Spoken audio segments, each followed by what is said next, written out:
We just have a quick question here from Asanka, asking how we can compare inflation expectations for various countries and how that can affect the overall currency trend. So, thanks for the question.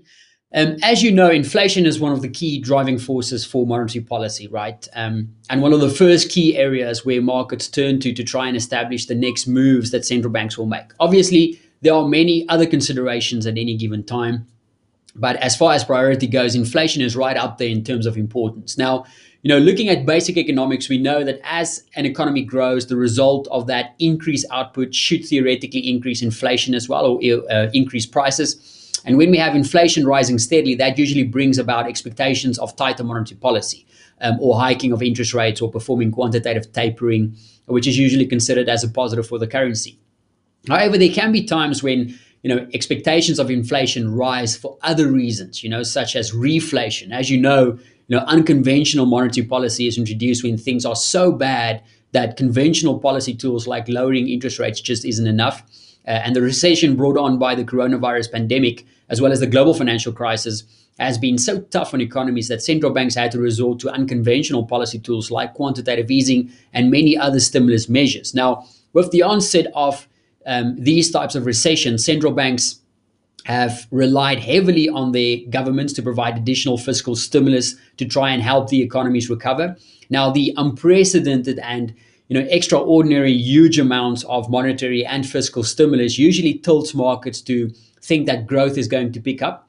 And as growth picks up, it should bring rise to higher prices, higher inflation, and of course, when inflation expectations start to rise, you usually see investors rotate out of safe haven assets like the US dollar and bonds and into things like equities, or even inflation protected treasury securities like TIPS, and gold, which is a classic inflation hedge.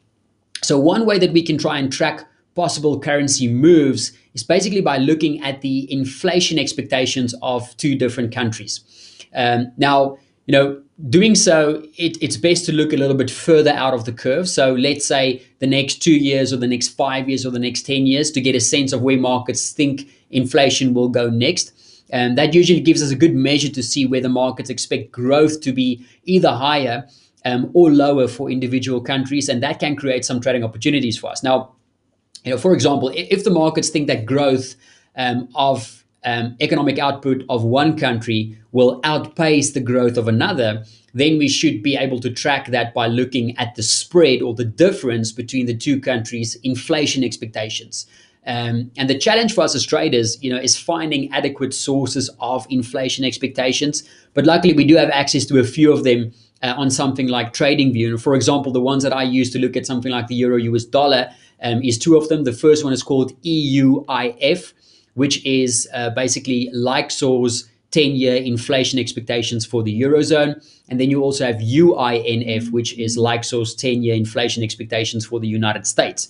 And the way that you can go about to basically add that spread to the chart is basically just going to add the two ones and subtract them from each other. So in gold here, we have the euro versus the US dollar.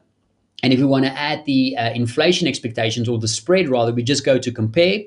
And under add symbol, we're just going to add in EUIF, and we're going to subtract the UINF. So the first one is the Eurozone inflation expectations over 10 year, and the other one is the US inflation expectations over 10 year. And if we add that to the chart, just give it a second there. Okay, that isn't allowing us to do it. So let's just see if I got these ones right. Oh wait, that's not an F, that's an N. Sorry, it's EUIN. Let's just see if that solved the problem.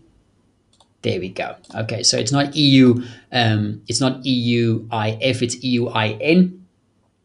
And here you can see how closely, the two inflation expectations, or the spread rather, tracks the euro versus the US dollar. So it's a very handy tool to have. Unfortunately, we don't have access to the inflation expectations for multiple countries, especially over the same type of time horizon, because that would have been a very handy tool. But at least we can use it for the ones that we do have access to. So if you want to play around with it, just go to your search bar here and just type in inflation expectations, and you should be able to find a few permeations in TradingView that we can work with. So hope that helps, Asanka. Any other questions, don't hesitate to let us know.